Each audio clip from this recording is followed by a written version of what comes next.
Right जी. So what is an output?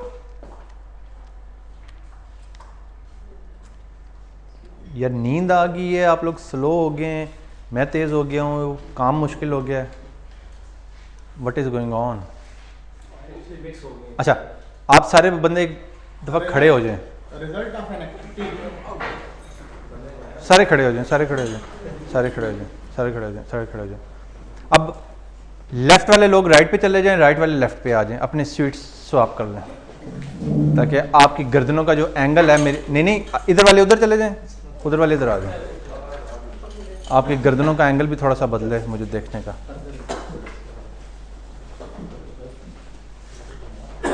आप खुद ले लेंगे.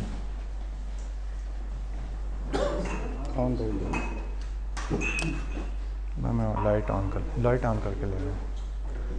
3-4 एंगल से. हाँ जी, अब बताएं जी output.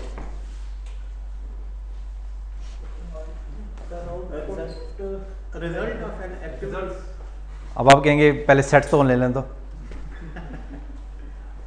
Output is a result which can be successful or a failure. Both. अच्छा, और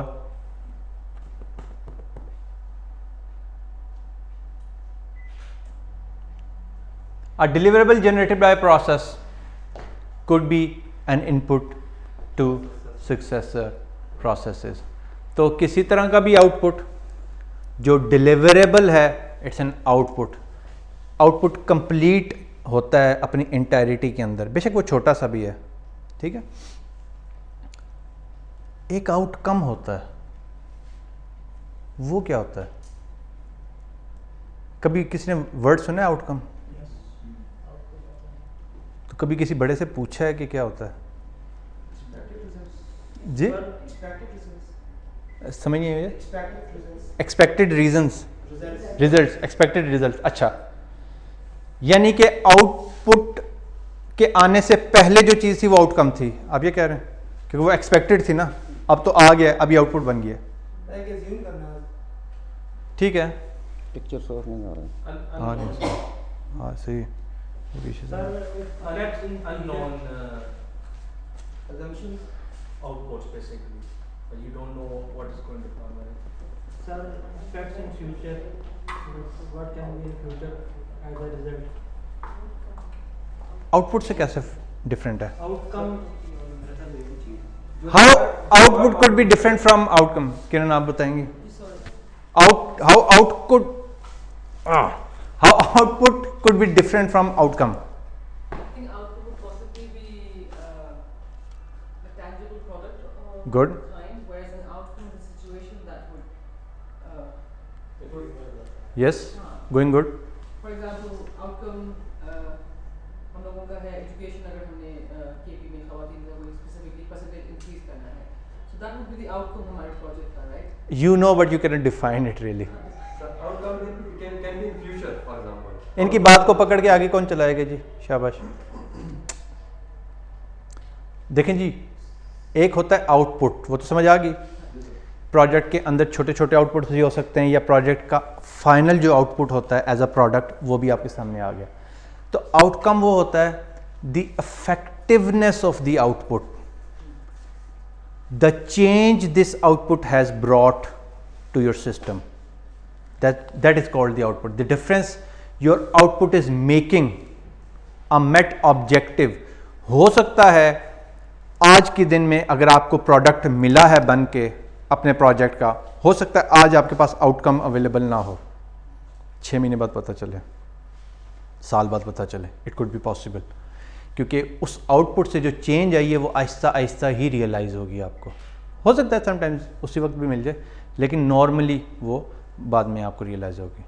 does it make sense? Good जी. Quality. What is quality? Light on.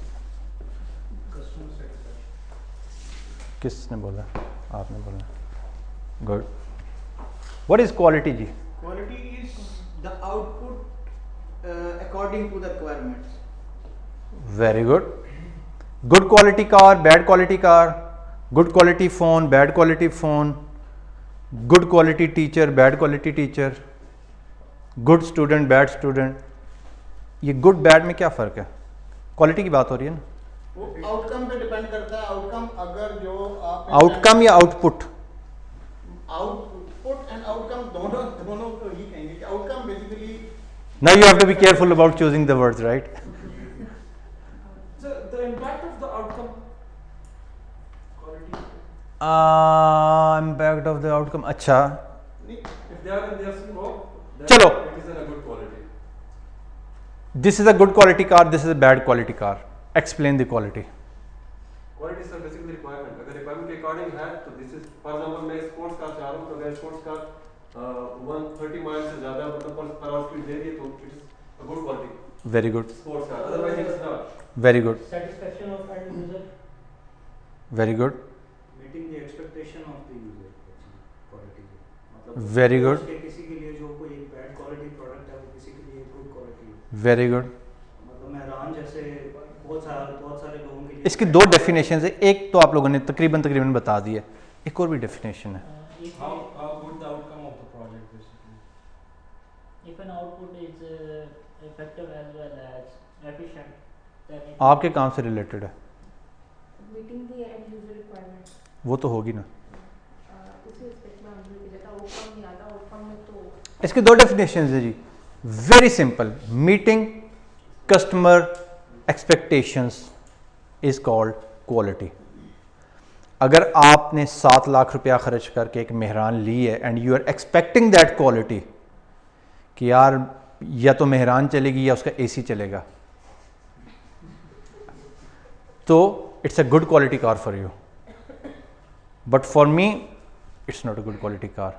I am expecting a good AC. 4 बंदे बिठा के भी मैं 140 पे जाना चाहता हूँ. So I will probably go for Corolla, right? But for him, Corolla is not a good quality car. Probably Camry or BMW or Audi or something else is a good quality car. So it's a relative term, it's not an absolute term. तो हर बंदे के लिए quality का जो parameter है, जो standard है, वो उसका अपना है. सही है? As long as its expectations are met. Expectation आपने जो सेट की होती है, अगर वो मीट हो रही हैं तो आपकी क्वालिटी गुड क्वालिटी है. और दूसरी इसकी डेफिनेशन ये है, a level eight which a deliverable fulfil the requirements, यानी इट्स डिफेक्ट फ्री. उसके अंदर जो डिफेक्ट का हमने फैक्टर अभी पीछे पढ़ा था, डिफेक्ट्स नहीं है. जितने डिफेक्ट्स ज़्यादा होते चले जाएंगे उतनी क्वालिटी पूर होती चली जाएगी. जितने डिफेक्ट्स कम होते चले जाएंगे उतनी क्वालिटी हाई होती चली जाएगी. बेसलाइन का किसी ने वर्ड सुना है आज तक? It's a typical project management jargon, तो नहीं भी सुना तो खैर है. बेसलाइन कहते हैं जी कोई भी ऐसा काम, कोई भी ऐसा डॉक्यूमेंट जिसको आप फ्रीज कर दें. Document freezing, document locking, requirements locking, ये सारी बातें सुनी होगी. जब हमारी रिक्वायरमेंट्स फ्रीज हो गई हैं, अब इससे मज़ीद हम रिक्वायरमेंट्स नहीं लेंगे, या हमने अपने रिक्वायरमेंट्स का डॉक्यूमेंट लॉक कर दिया है, अब ये अनलॉक नहीं होगा for some particular time period, तो इसको प्रोजेक्ट मैनेजमेंट की ज़बान में कहते हैं बेस लाइनिंग. अब आपकी रिक्वायरमेंट्स या फलानी चीज़, कोई भी एक्स चीज़ है, वो आप फ्रीज़ कर देंगे, राइट? तो ये थोड़ा सा एक जार्गन है, शायद नया वर्ड होगा आपके लिए. बेसलाइन और माइलस्टोन, जब इनको जब हम कंपेयर करते हैं तो डिफरेंस कैसे? माइलस्टोन ये है, बेसलाइन ये है. मैंने कहा, आपसे पूछा कि रिक्वायरमेंट्स क्या हैं इस मैनेजमेंट एरिया की. आपने मुझे बताया 6 रूम, इतने बाय इतने का रूम, ये वॉल, ये कलर, एवरीथिंग. मैंने कहा भाई जी अब ये रिक्वायरमेंट्स हो गई हैं बेस लाइन, अब आपने इसको छेड़ना नहीं है क्योंकि इसकी बेस पे मैंने बजटिंग अप कर दी है. आप इसको छेड़ेंगे मेरा बजट भी डिस्टर्ब हो जाएगा. So let's freeze it. This is called base lining. ये जितनी भी ड्राइंग्स थी अब ये आइंदा कभी भी चेंज नहीं होंगी. माइलस्टोन क्या है? काम शुरू हुआ इस बेस लाइन के ऊपर, चलते चलते चलते यू फेल्ट के यार I have done enormous amount of work, sufficient amount of work, that is a milestone. Sir ये जो कॉन्ट्रैक्ट्स होते हैं, कंपनी कॉन्ट्रैक्ट्स, उसको आप ये कह सकते हैं कि those are like baseline for your company strategy? Yeah, yes, pretty much. Contract तो इतनी सख्त, कॉन्ट्रैक्ट्स का एक पूरा चैप्टर है, वो इंशाल्लाह हम बड़ी डिटेल में डिस्कस करेंगे, types of contracts and everything. लेकिन कॉन्ट्रैक्ट तो इतना पक्का बेस लाइन है कि उसके ऊपर पिनलाइज हो जाएंगे आप, वो आपको कोर्ट में पकड़ के ले जाएगा, ठीक है, तो वो बड़ी ख़राबी है, वो तो बड़ी पक्की बेस लाइन है। Will be used to measure project performance, इस लाइन को आप भूल जाएं। तो एक वर्ड है करेक्शन, किसी चीज़ को ठीक करना, करेक्शन मीन्स। एक वर्ड है करेक्टिव एक्शन, ये सुना हुआ है? तो इन दोनों में फ़र्क बता सकते हैं? करेक्टिव एक्शन है जी किसी चीज को करेक्ट करने के लिए जो मेजर्स आप लेंगे, दैट इज करेक्टिव एक्शन। अच्छा, हाँ जी, एनीबडी एल्स? मैंने ये बल्ब फ्यूज हो गया, ये ऊपर वाला, ठीक है, ये जिस पे मेरे ये है डाउट, इसकी करेक्शन क्या है? इसकी रिप्लेसमेंट है, और उसके लिए जो आपने मेजर लिए, क्या किया, बाजार से गए या बल्ब खरीदा, या अगर आपके पास ऑलरेडी अवेलेबल पड़ा है, आपने वो बल्ब लिया, उठाया, पुराने वाले को रिमूव किया, नया इंस्टॉल। तो करेक्शन क्या है? करेक्शन ये है कि उसकी वर्किंग जो, क्योंकि वो फॉल्टी हो गया था, नहीं चल रहा था, और अब वो करेक्टिव एक्शन क्या है? जी, लगाना करेक्शन है, लेके आना करेक्टिव एक्शन है, this is what you mean. वो एक्शंस हैं, वो करेक्टिव एक्शंस हैं। अब जब ये वर्किंग हो गया, आउट ऑफ ऑर्डर नहीं है, हमें बताएं ना जी, उन बेचारों को भी नहीं पता। कलेक्टिव एक्शन मींस कि आप उसको देखेंगे कि कौन सी कंपनी का लेवल पे वो इससे बेटर परफॉर्मेंस, अच्छा, उसकी बेस पे आप क्या करेंगे। क्यों जी इमरान साहब? Correction is something that you really need to remove the defect, and corrective action is activity that you perform to do that. अच्छा, ये बल्ब ख़राब हो गया है, इसकी करेक्शन क्या है? Bulb change, bulb replacement. Corrective action क्या है? बल्ब चेंज कर दें। The way you change. Sir किसी को ठीक करना इसमें ये होगा कि के लाना adjust किया change किया तो ये अगर अगर किसी को हम ठीक करते हैं तो इसको अचीव करने के sorry, steps that you take, जो आप काम करेंगे उसको। सर करेक्टिव एक्शन ये होगा कि लास्ट टाइम हम किसी मतलब चाइना वाली किसी पुरानी कंपनी के लेके आए, मतलब जो अच्छी कंपनी थी, इस दफ़ा हम फिलिप्स का किसी अच्छी कंपनी के लेके आए। अच्छा, ये मतलब और Sir, successful corrective action is a correction. अच्छा, 5 मिनट मुझे लगेंगे समझने में, लेकिन शेख साहब हाँ, नहीं यार, करीब करीब भी नहीं आ रहा आप में से बंदा। सर जिस तरह आपने मेट्रो की एग्जांपल दी कि जिसके जो ब्रिजेस होते हैं, एक कोई ब्रिज अगर फॉर एग्जांपल बनाया है, उसके अंदर फॉर एग्जांपल कोई डिफेक्ट आ गया और उसकी रीज़न आइडेंटिफाई होती है कि जो poor quality of material use किया गया है, तो उसकी करेक्शन ये होगी कि उसको दोबारा से बनाया जाए, ठीक है, डिफेक्ट को दूर दिया जाए, और करेक्टिव एक्शन ये होगा कि सही मटेरियल यूज़ किया जाए, और ठीक है, जो भी एक्टिविटीज जो आपके एक्शंस होंगे टू करेक्ट दैट। करीब करीब नहीं आ रहे भाई आप लोग, ये आप बताएं सर जी, छोड़ें इनको, आप भी। सर लास्ट टाइम हमने जो मिस्टेक की थी उसको हम भी अगर ठीक करते हैं, लेट्स सपोज किसी का गेटिंग क्लोजर या उसको नेक्स्ट जो एक्शन उसको ठीक करना है नेक्स्ट टाइम। हाँ, फिर वापस आप उधर जीटी रोड पे चढ़ गए। करेक्शन में हम मल्टीपल सेट्स बनाते हैं कि हमने इस प्रॉब्लम को कैसे सॉल्व करना है, और करेक्टिव एक्शन में हम एक प्रॉपर स्टेप होता है जो हम समझते हैं कि ये बेस्ट है फिजिकल, उसको हम choosing best out of numerous. नहीं यार, बात ये नहीं, हुए काम में हम माइनर चेंजेस कर रहे हैं तो इट्स करेक्टिव। जैसे हमने कहीं फ्लोट यूज किया हुआ है, वहाँ पे हमें फ्लोट यूज करना, तो और उसी को सिर्फ चेंज करना। एक प्रिवेंटिव एक्शन भी होता है, in order to avoid any inconvenience in the future. हैं जी? जगह चेंज कर दो। हाँ जी, प्रिवेंटिव एक्शन क्या होता है? Prevention action. आइंदा इस चीज को होने से बचाना है जो आपकी गलती अच्छा, होगी, इसकी इधर तो आप पहुंच गए, अब पिछले दो पे अच्छा चलें, let me try to put it all together. ये बल्ब खराब हो गया, इसकी करेक्शन है treatment of the defect based on its symptoms. इसको देखकर सबसे पहले मेरा अंदाज़ा ये आया है कि बल्ब फ्यूज़ हो गया, इस बल्ब को मैं रिप्लेस कर दूं।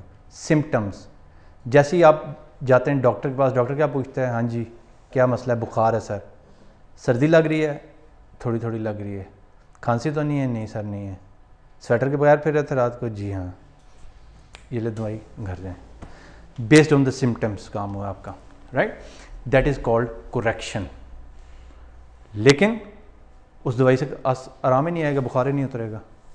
ये बल्ब लगाऊंगा 2 घंटे बाद फिर फ्यूज़ हो जाएगा, फिर लगाऊंगा कल फिर फ्यूज़ हो जाएगा, फिर लगाऊंगा फिर फ्यूज़ हो जाएगा। Correction is not working because it was merely based on the symptoms. अब treatment of the defect after root cause analysis of the problem. इसका रूट कॉज एनालिसिस करें, ये फ्यूज़ हुआ क्यों है, इसके रूट कॉज की तरफ जाएं। जब आप उसकी तरफ जाएंगे पता चलेगा ये स्विच बोर्ड से स्पार्क हो रहा था। स्विच बोर्ड को फिक्स करेंगे तो अगले 5 बल्ब ज़ाया नहीं होंगे, वो भी बच जाएंगे, राइट। अगर उस बंदे का पहले हाथ ही ब्लड टेस्ट हो जाए तो पता चल जाएगा टाइफाइड है, मलेरिया है, तो 3 दिन उसको पैरास्टामोल खिला कर आप ठीक नहीं करने की कोशिश नहीं करेंगे based of the symptoms. So that is a difference between correction and corrective action.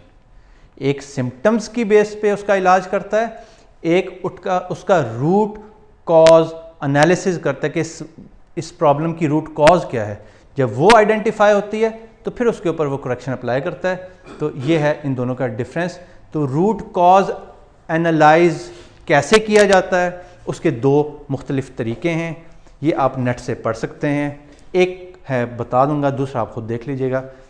एक है 5 वाइज टेक्निक, एक है इशिकावा डायग्राम, इसको फिश बोन डायग्राम भी इसकी लिख लें, घर जाके नेट कर लीजिएगा, पिक्चर सामने आ जाएगी, आपको समझ आ जाएगी। खैर 5 वाइज का मतलब है बड़ा आसान, 5 दफ़ा अपने आप से पूछें व्हाई इट हैपेंड।